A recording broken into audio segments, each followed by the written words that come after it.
muita atenção, né? Urian, então, se a gente levar em conta que o Hamas já usou e usa esse tipo de tática, que é um grupo, né, que não tem necessariamente compromisso ético, né, como não teve dessa vez, né?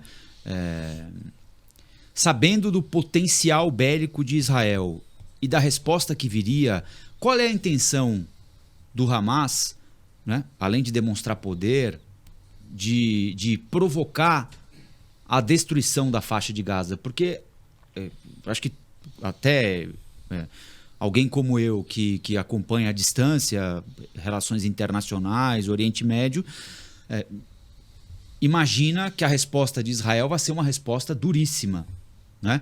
Então, do ponto de vista político, o que o Hamas lucra tomando a decisão que tomou no sábado? O Hamas é um grupo que precisa, de certa maneira, também de apoio para se manter relevante dentro daquilo que ele se propõe. Não é o único grupo extremista palestino, existem outros. O Hamas é o que está ali na faixa de Gaza. Tem duas regiões, vou explicar porque às vezes as pessoas ficam meio confusas, né? Porque são muitos nomes, mas tem duas regiões principais que são ocupadas pelos palestinos, que também estão nos outros países da região, mas uma delas é a Cisjordânia e a outra é a faixa de Gaza. Elas são governadas por facções ou grupos rivais. Às vezes mais rivais, às vezes... A Cisjordânia é a Autoridade Palestina. Isso, exato. Que é quem de fato representa a Palestina. Certo? Mas perderam a moral para fazer isso também, porque se mostraram muito corruptos ao longo do tempo. Então, existe uma crise de governança entre os palestinos mesmo. E esses dois lugares são divididos justamente por quem? Por Israel. Então, você tem uma divisão terrestre, mas que não tá conectada. Você tem ali um país, um Estado judeu no meio. Mal comparando aqui, é como se fosse o Rio Grande do Sul e São Paulo com Israel ocupando esses dois polos. E o Rio Grande do Sul e São Paulo fossem um país, não é? Mas separados territorialmente por um outro país considerado inimigo, né? Isso.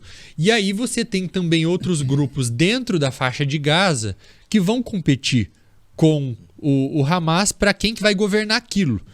E o Hamas toma conta ali desde 2007. Israel deixou entre 2005 e 2006 a região. Israel não quer recuperar a faixa de Gaza de volta, porque é um elefante branco. Por que você vai querer um lugar completamente destruído com 2 milhões de pessoas para você cuidar? Ainda mais pessoas que não fazem nem parte daquele povo dos seus, que são dos outros, né? Que são dos árabes, dos palestinos. Então Israel não quer. E qual o principal objetivo ao fazer esses ataques? Primeiro, então, voltando, justificar a própria relevância. E como que você justifica a própria relevância? Você provoca ataques violentos para forçar aquele que foi agredido a vir com uma resposta ainda pior. Quando o agredido vem com uma resposta muito forte, muito sangrenta, muito destruidora, muito desproporcional, aí você se torna a vítima. É o que de fato está acontecendo. Aí você consegue desestabilizar uma paz que estava sendo formada na região. Casarões, acredito que ele talvez tenha tocado nisso ontem, que a Arábia Saudita, por exemplo, estava para assinar um acordo histórico com Israel. Sim, para os países pelos americanos. Exato. Aliás, acho que era, não sei se dos você gatilhos, concorda, mas né? era um trunfo importante para o Biden, né? Muito. Ia ser A Arábia Saudita ia reconhecer formalmente a existência de Israel, né? algo inédito. A Arábia Saudita, onde está Meca, Medina, é o Vaticano para os muçulmanos, assim como é o Vaticano para os católicos. Então, isso gera uma crise muito grande para o Irã. O Irã é um país que financia não só o Hamas, mas também outros grupos extremistas, como o Hezbollah. E aí o que o Hamas quer, essa relevância, é uma guerra, é sangue e falta de paz na região. Porque aí ele vai começar a atrair a simpatia desses que estavam indo mais para o lado de Israel. Inclusive, o príncipe da Arábia Saudita já afirmou que estamos com o povo palestino. Então, se a gente pensava que nos próximos meses ia haver um acordo de Arábia Saudita com Israel, tudo indica que... Desse ponto de vista, a estratégia do Hamas foi atingido. O objetivo deles foi atingido. Se você está lá vivendo em paz, Israel teve uma política mais branda em relação ao Hamas, permitindo, até mesmo na faixa de Gaza, que 17 mil pessoas saíssem todos os dias ali para ir trabalhar em Israel. Essas pessoas voltavam. Porque assim, estava fechado, mas não era 100% fechado. Mas daí acontece tudo isso agora. Então não dá para... Não consigo pensar. Porque assim, o Hamas sabia que não ia conseguir destruir Israel com esse ataque. Eles sabem, eles têm consciência. Sabiam que a chance de serem massacrados depois também é muito grande, do massacre civil era assim, de 100%. Né? Eles sabiam que era 100% essa resposta. Então, se você já sabe que aquela resposta e mesmo assim você vai, é porque você quer aquela resposta. Seria uma luta até na questão militar de um leão contra um gatinho. O Israel tem o poder, se quiser, de dizimar toda ali a faixa de Gaza, que é um território muito pequeno, como você disse, um elefante branco, em que as pessoas vivem numa prisão a céu aberto ali, né? Não tem muito para onde ir, não tem muito para onde correr. Inclusive, essa é uma das preocupações, inclusive, de órgãos internacionais, de organismos internacionais, de que quem está ali realmente pode sofrer todos esses ataques é realmente a população civil palestina. Até eu gostaria até de ouvir do Urian, Colombo, se tu me permite também, o que pode acontecer com esse território na faixa de Gaza, né? Que tem uma densidade demográfica tão grande, mais de 2 milhões de pessoas em questão territorial, a título de comparação, é o mesmo tamanho do plano piloto de Brasília. 270 quilômetros quadrados, arredondando. É muito pequeno para uma grande quantidade de pessoas, onde tem terras infrutíferas, onde tem um estado ali ditatorial, onde tem a questão da polícia administrativa, onde as pessoas, crianças, mulheres são presas sem nenhum motivo, onde são contra diversas outras políticas. O que se faz ali agora com essa região? Porque, inclusive, de manhã eu estava conversando com um palestino que morou no Brasil por 10 anos e ele disse, olha, Israel está preparado para isso. Eles têm bunker, eles têm lugares seguros, tem uma área protegida, eles têm para onde fugir. Aqui eu não tenho para onde ir. Para onde é que eu vou? É a pergunta que eu faço também. O que você faz com um lugar desse? Eu não tenho resposta. E é por isso que, mesmo sendo algo que, na teoria, Israel não gostaria de fazer, porque Israel não quer entrar lá justamente por isso. Faz o que depois? Vai ter que ser pensado. Primeiro, qual estrago que vai ser feito uma vez que eles entrem? Eu tenho participado dessas entrevistas ao longo do dia também e às vezes cai com alguém que tá lá, algum brasileiro que tá junto ou que mora ali perto, e eu sempre faço essa mesma pergunta, eu tenho feito para quem tá lá. O que tem sido falado entre as pessoas locais em relação a uma invasão por terra? E vamos supor que Israel invada e destrua tudo.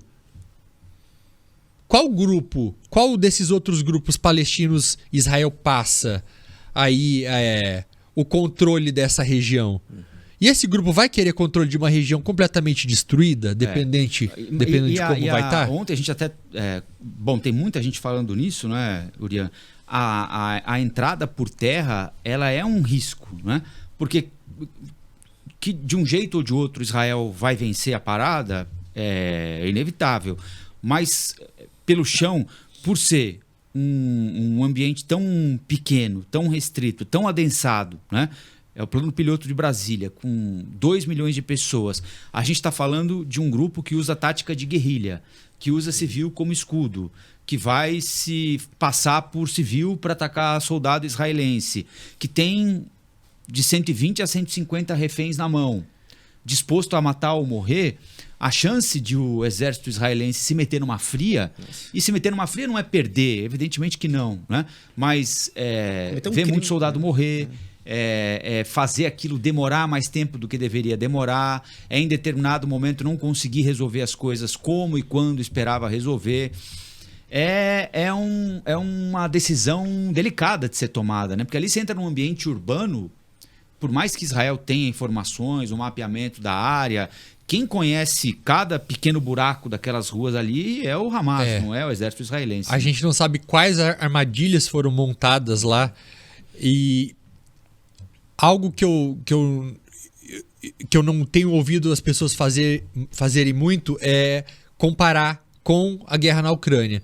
Eu não acho que tem muitos elementos a serem comparados, mas são duas guerras muito recentes que é importante a gente ressaltar principalmente as diferenças. E é muito bom isso que você falou, Rafael, o Hamas está disposto a táticas que não são táticas comuns. Porque quando a gente fala de Rússia e Ucrânia, por exemplo, são dois países, dois estados, que por mais que haja violações do direito internacional, dos direitos humanos, o Putin ele tem um mandado contra ele por crime de guerra lá, né, do Tribunal Penal Internacional. Mas esses crimes de guerra, quando a gente fala de dois estados, acabam sendo meio que a exceção. Quando você vai ali, né, para fora da curva, ética, né? Exato. Tem leis que dizem o que pode e o que não pode ser feito numa guerra. Só que nesse caso agora, a gente está falando... Não são dois estados, dois países. É um país e um grupo terrorista. Então, não existe um limite até onde o Hamas está disposto para chegar. Aí a gente fala das táticas mais sujas, mais nefastas que podem ser feitas. E é isso que a gente... infelizmente vai ter que se preparar para ver. E dos dois lados, né? Tem tanto o lado do grupo extremista fazendo esses ataques, bombardeando parte de Israel, como também Israel bombardeando e também estrangulando ali aquela entrada com o bloqueio total, né? Sem entrada de alimento, de água, corte de luz. Inclusive, há pouco eu vi, antes de vir aqui, eu estava no carro por aplicativo, eu estava vendo imagens à noite lá da faixa de Gaza. É um breu, não dá para ver nada, simplesmente alguns... Porque estou com a energia cortada. Exato, tem 3 horas por dia só de energia. É um breu que não tem que visualizar, simplesmente só ver alguma explosão, alguma interceptação de algum míssil, é o único clarão que se tem. Então, realmente, ali toda a parte da faixa de Gaza está ou estrangulada. Até eu gostaria até de ouvir do Urian se de fato ali pode se instalar uma crise humanitária ou essa crise humanitária já existe e vai se agravar ainda mais devido a esse bloqueio total. Eles já vivem crise humanitária. Exato. Aquele é o cotidiano daquela gente ali, né? Aqui eu não quero porque daqui a pouquinho eu começo, faz o L, não, mas esse papo furado para cima. Se tu mora num local que não tem água, comida... Assim, uma coisa, outra coisa, outra coisa. Né? Exato. Ninguém jamais vai justificar o que fez o Hamas. Isso é injustificável, é um negócio absolutamente condenável, assassinato de criança, estupro, tortura, assassinato de inocente. Tem uma coisa que eu posso falar aqui que eu não poderia falar em outro lugar. Nas outras entrevistas. É como se a gente dissesse que todo brasileiro faz parte de alguma organização criminosa. Tal X ou Y. Sim. Tem Comando Vermelho, isso, PCC, isso. enfim, como se fosse. É a mesma coisa. Estão colocando todo mundo no mesmo saco. Exato. Se fosse, assim. Então, uma coisa é reconhecer a forma como... Aliás, não sou eu que faço esse reconhecimento, graças a Deus. Quem fez esse reconhecimento foi a ONU, há 4 ou 6 meses, num relatório, não é, Urian? Como já ressaltou aqui o Cássio, dizendo que a faixa de Gaza é uma prisão a céu aberto. Basicamente é disso que se trata. Esse é um ponto, a gente para ali. Esse relatório justifica o que aconteceu no sábado? Muito longe disso. Não tem nada a ver uma coisa com a outra. Não é? Então, uma coisa, outra coisa.